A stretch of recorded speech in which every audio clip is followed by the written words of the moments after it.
नमस्कार मंडळी, मी संगीता.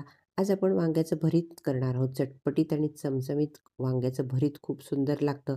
भाकरीबरोबर खाऊ शकतो, पोळीबरोबर खाऊ शकतो, कशाबरोबर आपण वांग्याचं भरीत खाऊ शकतो. तर आता वांगी कशी निवडायची? तर मी इथे हिरवी वांगी घेतलेली आहे. तुम्ही जांभळी वांगीसुद्धा घेऊ शकतात. फक्त देठ चांगला हिरवा बघून घ्यायचा आहे. वांगी थोडी मऊ लुसलुशीत हाताला लागली पाहिजे, अशी वांगी आपण निवडणार आहोत आणि त्या वांग्याचं आपण भरीत करणार आहोत. खूप लांब लांब वांगी घेतली तर त्यात रेषा निघतात, म्हणजे धागे-धागे निघतात. तर तशी वांगी आपल्याला घ्यायची नाहीये. तुम्ही बघू शकता छान मऊ लुसलुशीत वांगी ही आहेत. ताजी तजेलदार आहेत. देठ हिरवा आहे. अशी वांगी आपण निवडलेली आहे. आता या वांग्यांना आपण वरून तेल लावून घेणार आहोत. किंचित तेलाचा हात फिरवायचा आहे आणि ही वांगी आपल्याला भाजून घ्यायची आहे. ही जवळ-जवळ पाऊण किलो वांगी आहेत. तुमच्या अंदाजानुसार, गरजेनुसार तुम्ही घेऊ शकतात. मी गॅसवर डायरेक्ट ही भाजायला घेतलेली आहे. आता ही खेड्यात मस्त काड्या वगैरे पेटवतात, काट्या-कुट्या पेटवतात आणि त्यावर छान ही वांगी भाजतात. आता आपल्या शहरात इथे सोय नसते, त्यामुळे मी गॅसवर छान वांगी भाजून घेणार आहेत. देठ मी तसाच ठेवलेला आहे, म्हणजे ते भाजता येतात.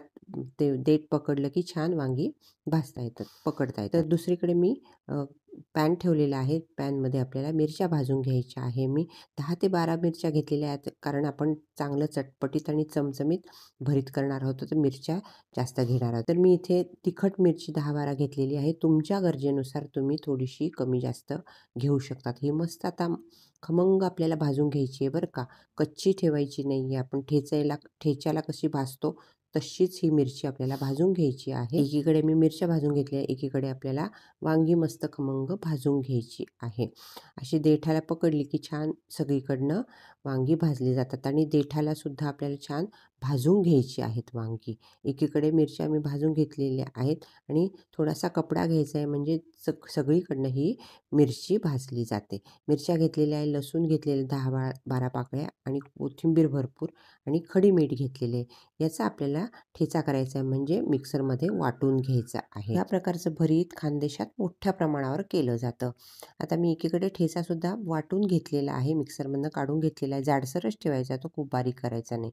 आणि वांगीसुद्धा छान आपल्याला मऊ भाजून घ्यायची आहे.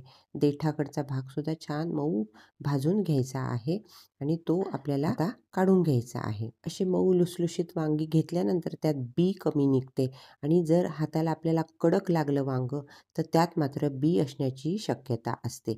आता मी एका भांड्यात ही दोन्हीही वांगी काढून घेणार आहे आणि ती छान झाकून ठेवणार आहे. आपण वांग्याला सुरुवातीला तेल लावल्यामुळे ही सालही पटकन निघते आणि फक्त सालच निघते, त्याचा आतला गर अजिबात निघत नाही. म्हणून आपण वांग्याला तेल लावून घ्यायचं आहे आणि मग भाजायला ठेवायचं आहे. मी एका भांड्यात दोन्हीही वांगी काढून घेतलेली आहे आणि ती एक 10 मिनिटासाठी मी झाकून ठेवणार आहे. झाकून ठेवल्यामुळे वांग्याचा रस त्या भांड्यातच साठतो आणि मऊ लुसलुशीत भरीत आपलं तयार होतं.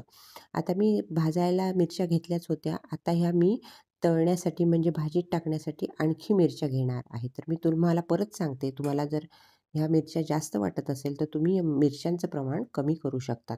आता ही मी अगदी कमी तिखट मिरची घेतलेली आहे. तिखट नाहीच आहे ही मिरची. याचे तुकडे मी थोडेसे घेतलेले आहेत. थोडे तुम्ही यात कमी करू शकता. तुमच्या गरजेनुसार तुम्ही मिरची घ्यायची आहे. मी इथे मिरचीला किंचित मीठ लावून घेतलेलं आहे. मीठ लावल्यामुळे त्या भरतात इतक्या सुंदर लागतात मिरच्या आणि नुसती खाल्ली तरी ही अजिबात मिरची तिखट लागत नाही. मिरचीला मीठ लावून ठेवलेलं आहे. आता आपण वांगी बघूया. हे बघा, बघू शकता तुम्ही, छान आपलं वांगं गार झालेलं आहे आणि आता आपण त्याचं साल काढून घेणार आहोत. तुम्ही बघू शकतात बघा, पटापट साल हे निघतं. हे साल काढून घ्यायचं आहे आणि आता आपण दोन्ही वांगी सोलून घेणार आहोत. आता ही झाकून ठेवल्यामुळे काय होतं, की हे याचा रस थोडासा खाली उरतो आणि तो रससुद्धा आपल्याला भरतात टाकायचा आहे.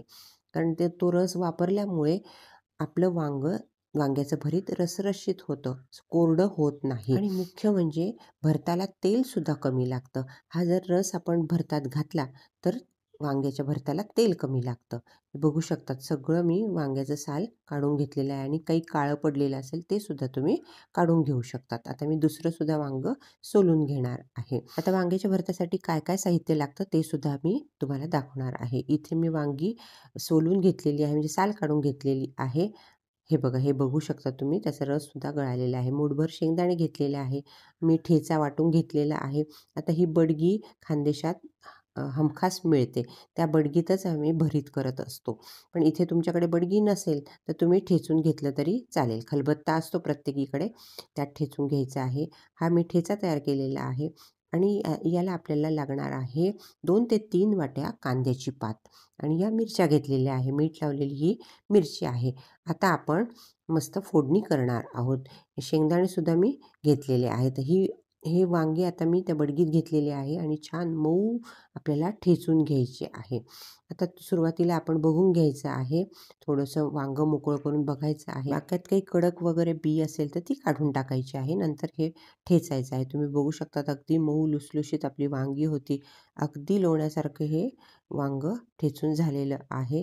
तुमच्याकडे बडगी ठेचणी नसेल तर तुम्ही तांब्याचा वापर करू शकतात किंवा मॅशर असतं त्या मॅशरचा सुद्धा वापर करू शकतात. ताटात घ्यायची आणि ही छान अशी ठेचून घ्यायची आहे. मऊ लुसलुशीत करायची आहे. मी 2 चमचे तेल घेतलेलं आहे. फारसं मी तेलसुद्धा घेतलेलं नाही आहे. वांगी छान ताजी रसरशीत असल्यामुळे त्याला छान तेल सुटलेलं आहे. म्हणजे आपण पाणी सुटलेलं आहे असं म्हणू आणि त्यामुळे आपल्याला तेल फारसं वापरायचं नाही आहे. तरी मी 2 चमचे इथे तेल घेतलेलं आहे आणि सुरुवातीला आपल्याला शेंगदाणे तळून घ्यायचे आहे.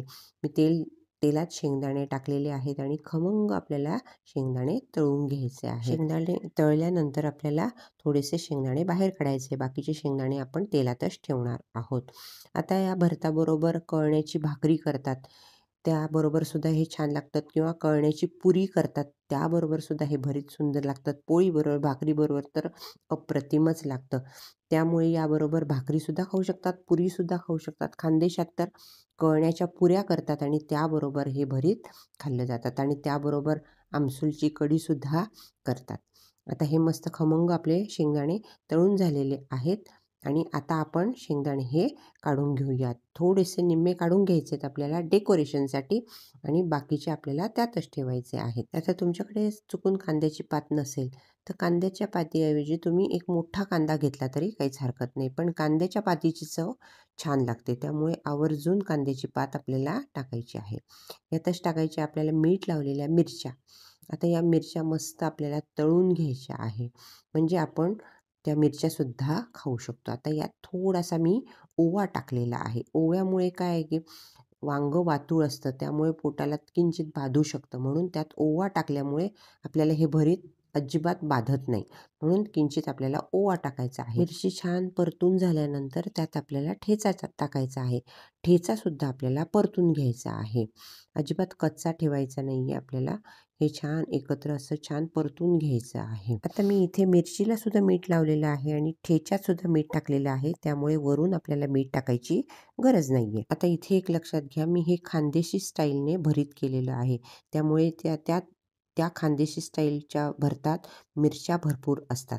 म्हणून मी इथे मिरच्यांचा भरपूर वापर केलेला आहे. पण तुमच्या सोयीने तुम्ही मिरच्या घ्यायच्या आहेत. 3 ते 4 मिनिटानंतर आपला ठेचा आणि मिरच्या मस्त परतून झालेल्या आहेत. मस्त तेल सुटलेलं आहे आणि त्यानंतर आपल्याला टाकायची यात कांद्याची पात. आता तुम्ही बघू शकतात मस्त आपल्या ठेचा छान झालेला आहे आणि त्यात आपल्याला स्वच्छ चिरून निवडून घेतलेली आणि धुवून घेतलेली कांद्याची पात आपल्याला टाकायची आहे. कांद्याच्या पातीला माती पण भरपूर असते त्यामुळे ती स्वच्छ करून घ्यायची आपल्याला आणि त्यानंतर आपल्याला कांद्याची पात यात टाकायची आहे. आता मी भरपूर कांद्याची जवळजवळ 3 वाट्या मी कांद्याची पात यात वापरलेली आहे आणि छान आपल्याला ही परतून घ्यायची आहे. म्हणजे थोडक्यात शिजवून घ्यायची आहे. आता यावर आपण झाकण ठेवणार आहोत आणि ही कांद्याची पात किंचित आपल्याला शिजवून घ्यायची आहे. हे बघा तुम्ही बघू शकतात ही कांद्याची पातसुद्धा त्यात छान शिजलेली आहे. म्हणजे आपण भाजी करतो आणि शिजवतो तशीच आपल्याला ही कांद्याची पात यात शिजवून घ्यायची आहे. मिरची आणि कांद्याची पात शिजल्यानंतर आपल्याला यात कुटलेलं वांगं टाकायचं आहे. म्हणजे भाजलेलं कुटलेलं वांगं आपण यात मिक्स करणार आहोत. यात हळद वगैरे टाकायची काहीच गरज नाही आहे. तिखट नाही, हळद नाही, धणे-जिऱ्याची पूड नाही. डायरेक्ट आपल्याला हे कुटलेलं वांगं त्यात टाकायचं आहे आणि छान कालवून घ्यायचं आहे. तुम्ही बघू शकतात किती रसरशीत आपलं भरीत तयार झालेलं आहे. आणि तो वांग्याचा रस जो निघालेला वापरला नाही तर मात्र भरीत आपलं कोरडं होऊ शकतं. म्हणून तो रस जो निघालेला असतो तो आवर्जून आपल्याला वापरायचा आहे.